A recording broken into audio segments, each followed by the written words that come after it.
علی رسولہ الکریم اما بعد اعوذ باللہ من الشیطان الرجیم بسم اللہ الرحمن الرحیم یا ایھا الذین آمنوا لا یضرکم من ضل اذا اهتدیتم الی اللہ مرجعکم جمیعا فینبئکم بما کنتم تعملون۔ تمام حضرات نماز والا درود شریف پڑھنا ہے۔ اللہم صلی علی محمد وعلی آل محمد کما صلیت علی ابراہیم وعلی آل ابراہیم انک حمید مجید۔ اللہم بارک علی محمد وعلی آل محمد کما بارکت علی ابراہیم وعلی آل ابراہیم انک حمید مجید۔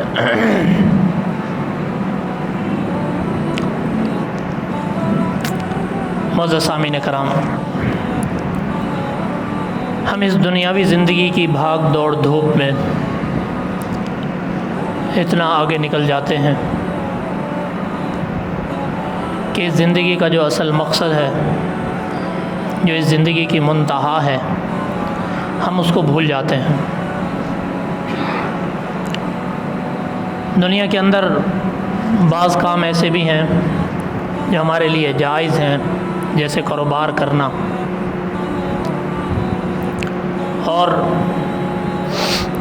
دنیا کے اور اچھے مباح کام ہیں، جائز ہیں، مستحب بھی ہیں، بعض نیکی کے کام بھی ہیں، لیکن ہم ان کے اندر ایسا منہمک ہو جاتے ہیں کہ ہماری نظروں کے سامنے سے اس دنیا کا آنے کا مقصد، جو اصل وجہ ہے اس دنیا میں آنے کی، وہ وجہ ہماری نظروں سے اوجھل ہو جاتی ہے، اور اللہ تعالیٰ کی رضا کبھی نظروں سے اوجھل ہو جاتی ہے، اور اللہ تعالیٰ کی محبت کبھی دل سے اتر جاتی ہے۔ اس کی مین بنیادی وجہ یہ ہے کہ ہم وقتاً فوقتاً اپنی ہی تربیت کے لیے، اپنے ایک نظام کو درست کرنے کے لیے ایسے کوئی ترتیب نہیں بناتے جس سے ہماری اصلاح ہو، جس سے ہمیں فائدہ حاصل ہو۔ مثال کے طور پہ، ہم کوئی جائز کام ہے، کاروبار، ہم اس میں ایسا منہمک ہو جاتے ہیں۔ دنیا کی خاصیت یہ ہے کہ جب ہم اس کی طرف متوجہ ہوتے ہیں تو وہ اپنی طرف کھینچتی ہے، اور وہ جب اپنی طرف کھینچتی ہے تو بعض اوقات انسان اللہ تعالیٰ سے غافل ہو جاتا ہے، اور جب اللہ تعالیٰ سے غافل ہو جاتا ہے تو اس کا نتیجہ یہ ہوتا ہے کہ انسان کے لیے معصیت کا دروازہ کھل جاتا ہے، اور انسان کو معلوم نہیں ہوتا، وہ گناہوں کا شکار ہونے لگ جاتا ہے۔ یہ صرف عام انسانوں کی بات نہیں بتا رہا، بلکہ اس چیز میں خاص لوگ بھی شکار ہو چکے ہیں۔ خاص وہ لوگ جن کا مکمل ربط ہی دین داری کا ہے۔ مثال کے طور پہ، کسی آدمی کا کام صرف اور صرف قرآن پڑھانا ہی ہے، اور بعض اوقات اس پر ایسی کیفیت طاری ہو جاتی ہے کہ وہ اللہ کی رضا کو بھول جاتا ہے، تو پھر اس کا کیا کیا جائے، اس کا کیا علاج ہو سکتا ہے کہ اللہ کی رضا کیسے آئے گی؟ تو اس کا مین اور بنیادی حل یہی ہے کہ بندہ اپنے آپ کو وقتاً فوقتاً تیار کرے ایسی مجالس میں بیٹھنے کے لیے جہاں پر اللہ تعالیٰ کے احکامات کی بات ہوتی ہو، اور نبی کریم صلی اللہ علیہ وسلم کی مسنون اعمال کی بات ہوتی ہو، اور جہاں پر جا کر بندے کو یہ فکر لاحق ہو جائے کہ آیا کہ میں نبی کریم صلی اللہ علیہ وسلم کی سنتوں پر عمل کر رہا ہوں یا نہیں کر رہا، اور اللہ تعالیٰ کے احکامات کو مکمل ادا بھی کر رہا ہوں یا نہیں کر رہا۔ ایسی مجالس میں بیٹھنے کی ضرورت ہے۔ حضرت حنظلہ رضی اللہ عنہ وہ نبی کریم صلی اللہ علیہ وسلم کے پاس صدق دل سے تشریف لائے اور بڑے پریشان تھے، اور آ کر کہنے لگے یا رسول اللہ صلی اللہ علیہ وسلم نافقہ حنظلہ، یعنی میں حنظلہ منافق ہو گیا ہوں۔ تو اللہ کے نبی صلی اللہ علیہ وسلم نے فرمایا کیا ہوا ہے؟ کہنے لگے یا رسول اللہ جب ہم آپ کے پاس بیٹھے ہوتے ہیں تو اس وقت تو ایسے لگتا ہے کہ جنت سامنے ہے، جہنم سامنے ہے، اور ہر وقت اللہ تعالیٰ کی محبت کا تصور ہوتا ہے، اور جب میں گھر چلا جاتا ہوں بیوی بچوں میں مشغول ہو جاتا ہوں تو پھر دھیرے دھیرے میرے دل کے اوپر سے یہ چیزیں اترنا شروع ہو جاتی ہیں، میں بہت پریشان ہوں۔ تو اللہ کے نبی صلی اللہ علیہ وسلم نے فرمایا ساعتن فساعتن، یہ وقت وقت کی بات ہوتی ہے۔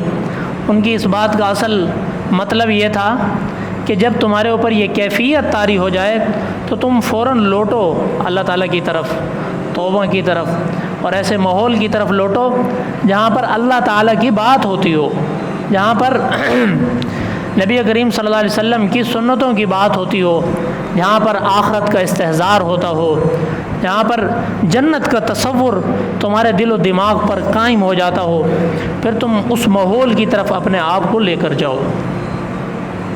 اللہ تعالیٰ نے یہی چیز صحابہ کرام رضوان اللہ علیہم اجمعین کو بھی فرمائی قرآن مجید میں، یا ایھا الذین آمنوا آمنوا، بڑی حیرت کن آیت ہے اگر ہم اس میں غور و فکر کریں۔ یا ایھا الذین آمنوا آمنوا، اے وہ لوگوں جو ایمان لائے ہو ایمان لے آؤ۔ حالانکہ صحابہ کرام رضوان اللہ علیہم اجمعین ایمان والے تھے، تو پھر اللہ تعالیٰ نے 2 دفعہ فرمایا ایک ہی آیت میں، یا ایھا الذین آمنوا آمنوا، اے وہ لوگوں جو ایمان لائے ہو ایمان لے آؤ۔ اس کا کیا مطلب تھا؟ اس کا معنی یہ تھا کہ جو ایمان لائے ہو نا، تو جب تم دنیاوی کسی اپنے جائز کاموں میں بھی جاتے ہو نا، تو وہ تمہارے دلوں کو اپنی طرف وہ کام کھینچ لیتے ہیں، اور پھر تم اللہ تعالیٰ کی محبت سے غافل ہونا شروع ہو جاتے ہو، اللہ تعالیٰ کی محبت کم ہو جاتی ہو، تو تم کسی وقت بیٹھ کر نا ایمان کی باتیں کر لیا کرو تاکہ تمہارا ایمان تازہ ہو جائے۔ ایمان سے غافل ہونا شروع ہو جاتے ہیں ہم لوگ جب ہم ایمان کی باتیں نہیں کرتے، جب ہمیں ماحول نہیں ملتا۔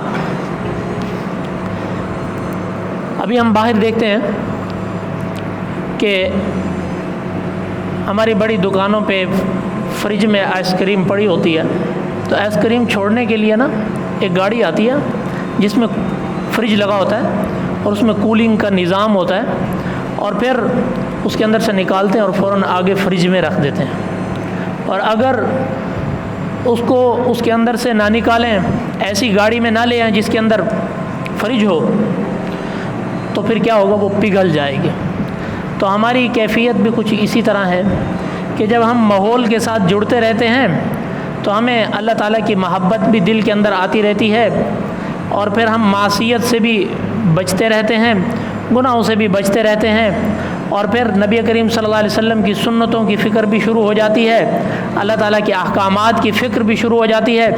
جب ہم ماحول سے کٹنا شروع ہو جاتے ہیں، ہم ماحول سے ٹوٹ جاتے ہیں، تو پھر ہم بکھرنا شروع ہو جاتے ہیں، ہمارے اعمال کمزور ہونا شروع ہو جاتے ہیں، پھر ہماری وہ کیفیت نہیں بنتی۔ اپنے آپ کو اصلاح پر لانے کے لیے جو مین بنیادی چیز ہے وہ طلب ہے، طلب۔ جتنا آدمی طلب لے کر پھرے گا اس کو وہ چیز حاصل ہو جائے گی۔ ہم دنیا میں اپنی روحانی اصلاح کے لیے کسی بھی بڑے سے بڑے عالم کے پاس، کسی مرشد کے پاس، کسی پیر کے پاس، کسی اللہ والے کے پاس جاتے ہیں، یقین کریں اس کے پاس اختیار نہیں کہ ہماری اصلاح کرے، اس کے پاس یہ اختیار نہیں ہے۔ اصلاح اس بندے کی ہوتی ہے جس کے اندر طلب ہوتی ہے۔ جب طلب ہوتی ہے، پھر جب بندہ اپنے مربی یا شیخ یا پیر کے پاس جاتا ہے تو پھر اس کے اندر اصلاح ہونا شروع ہو جاتی ہے۔ ایک شخص حضرت حاجی امداد اللہ مہاجر مکی مدنی رحمۃ اللہ علیہ کی خدمت میں حاضر ہوا اور آ کر کہنے لگا، شیخ میں جب سے آپ کے ساتھ جڑا ہوں میرے حالات درست ہونے لگ گئے ہیں۔ اپنے دینی حالات کے بارے میں اس نے بتایا کہ پہلے نماز نہیں ہوتی تھی، اب نماز ہو رہی ہے 5 وقت کی۔ جب نماز پڑھی ہے تو اللہ تعالیٰ نے معیشت کا نظام بھی درست کر دیا، میرے سارے کے سارے حالات درست ہوتے چلے جا رہے ہیں۔ تو حضرت حاجی امداد اللہ مہاجر مکی مدنی رحمۃ اللہ علیہ کچھ دیر خاموش رہے اور پھر بولے کہ آپ نے بات اپنی طرف سے بالکل ٹھیک کی ہے اور آپ کو ایسے ہی کرنی چاہیے، اور آپ کی جو اصلاح ہوئی ہے در حقیقت اس وجہ سے ہوئی ہے کہ آپ کے دل کے اندر طلب تھی، اگر آپ کے اندر طلب نہ ہوتی تو پھر اصلاح ہی نہ ہوتی۔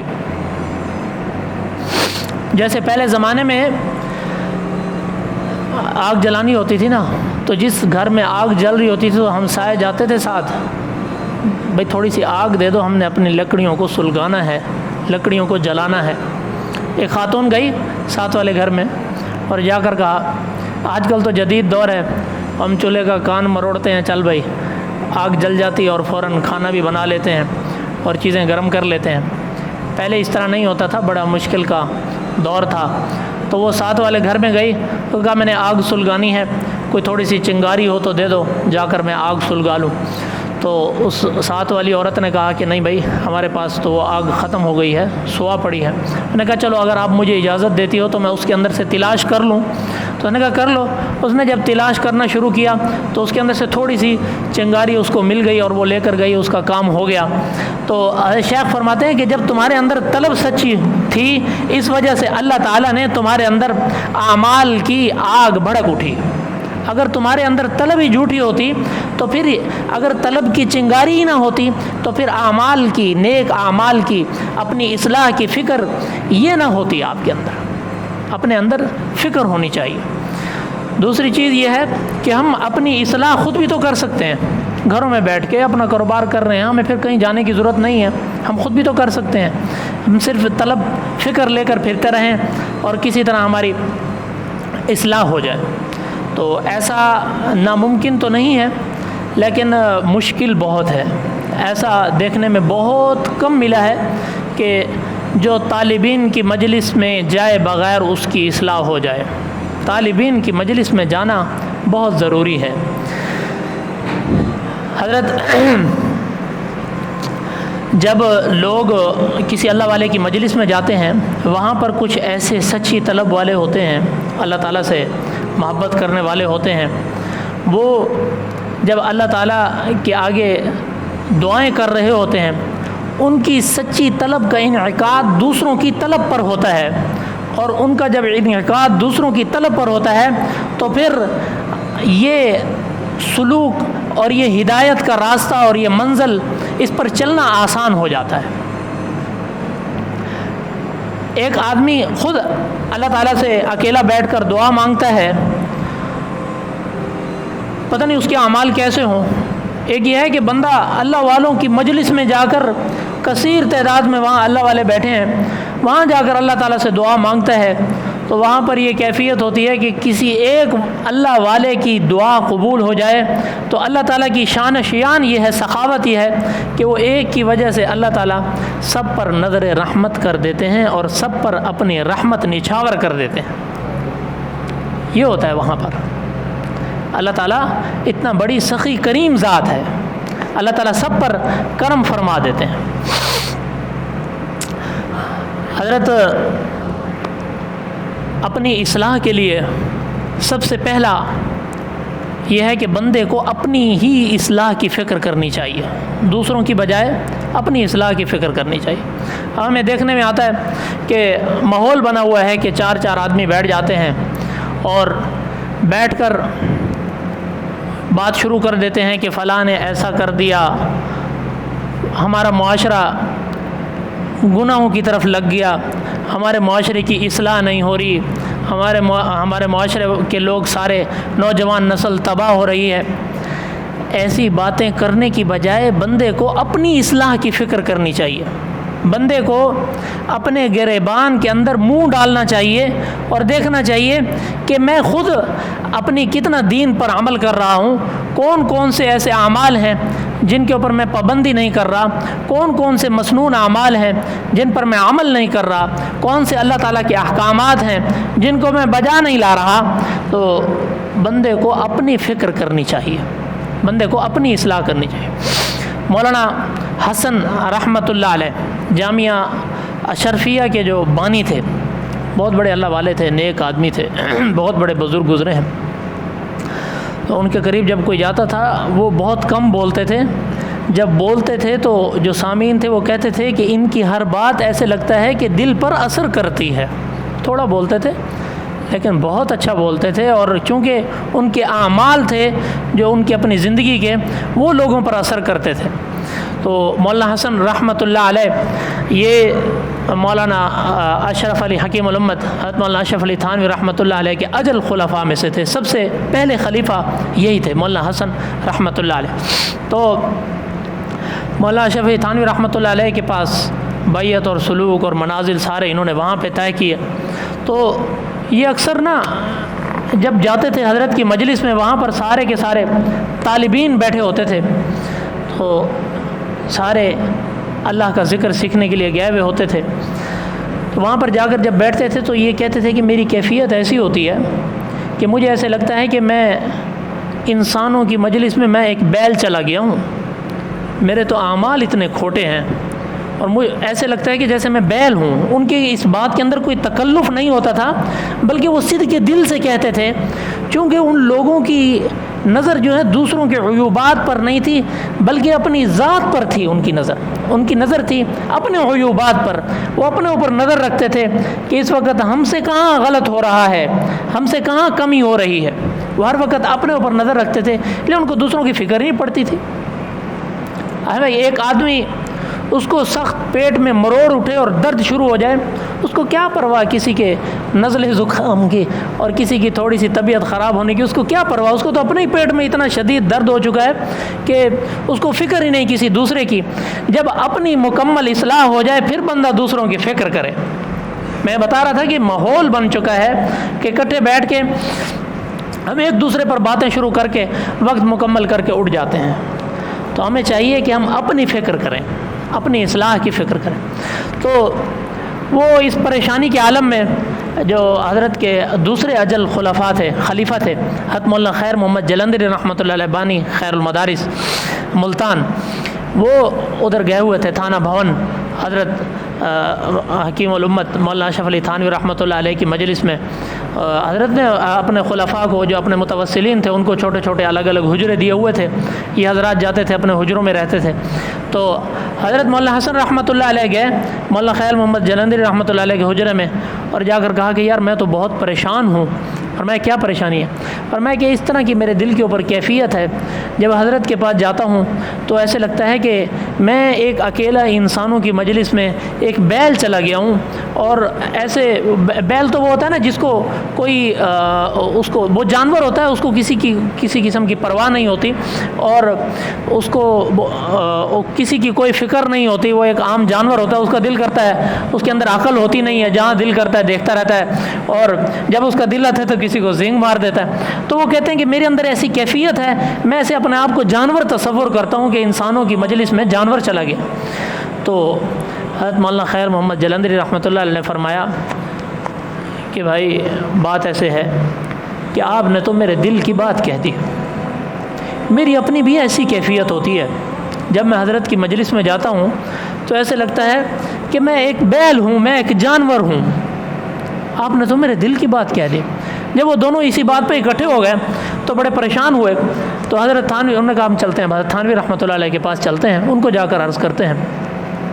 تو ان کو جا کر کہا، میں بات بتانے کا مقصد یہ ہے کہ جب آدمی کسی اپنے شیخ کے پاس جاتا ہے، وہ یہ نہ سمجھے کہ یہ جو ہے میرا معلم ہے اور میں متعلم ہوں، بلکہ شیخ معلم اور متعلم دونوں طالب بن کر رہیں، معلم اور متعلم دونوں برابر کے طالب ہیں، اللہ تعالیٰ سے اپنی ہدایت کے طالب ہیں۔